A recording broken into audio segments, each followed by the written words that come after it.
আমাদের অনেকের দস্তরখানের ব্যাপারে খুব সতর্কতা অবলম্বন করা হলেও বা করলেও সাধারণত যে খাবার খেতে বসে দস্তরখান বিছিয়ে খাক বা বিছিয়ে নাই খাক, দস্তরখান ছাড়া খেলেও বা না ছাড়া খেলেও যে খাবারগুলো পড়ে যায় সেই খাবারগুলো উঠিয়ে খাওয়ার ব্যাপারে প্রচন্ড অলসতা বা অনেকে এই ব্যাপারকে একেবারেই গুরুত্ব দেন না বা খেয়াল করেন না। কিন্তু মূলত পড়ে যাওয়া খাবার, যে খাবারগুলো আমাদের প্লেটের চারপাশে পড়ে যায় বা ছড়িয়ে ছিটিয়ে যায়, সেই খাবারগুলোকেও উঠিয়ে খাওয়া এটা অনেক বড় একটা সুন্নত। এই সুন্নতের আমল করাটা আমাদের সবার জন্যই জরুরি। আমরা দস্তরখান বিছিয়ে খাবো বা যেভাবেই খাই না কেন, যে অবস্থায় খাই না কেন, আমাদের খাবার যদি কখনো পড়ে যায় আমরা অবশ্যই সেই খাবারগুলোকে উঠিয়ে তারপরে আবার খাবো। যদি কোনো কারণে পড়ে যাওয়া খাবারে ময়লা কোনো কারণে লেগে যায়, আমরা সেগুলো ময়লা পরিষ্কার করে ধুয়ে বা যেভাবেই হোক সেভাবে খাবারগুলোকে খাবার চেষ্টা করব।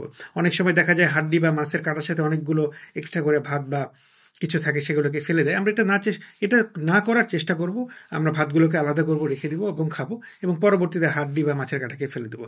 অবশ্যই আমরা উঠিয়ে খাবারগুলোকে চেষ্টা করবো। এটা অনেক বড় একটি সুন্নাত।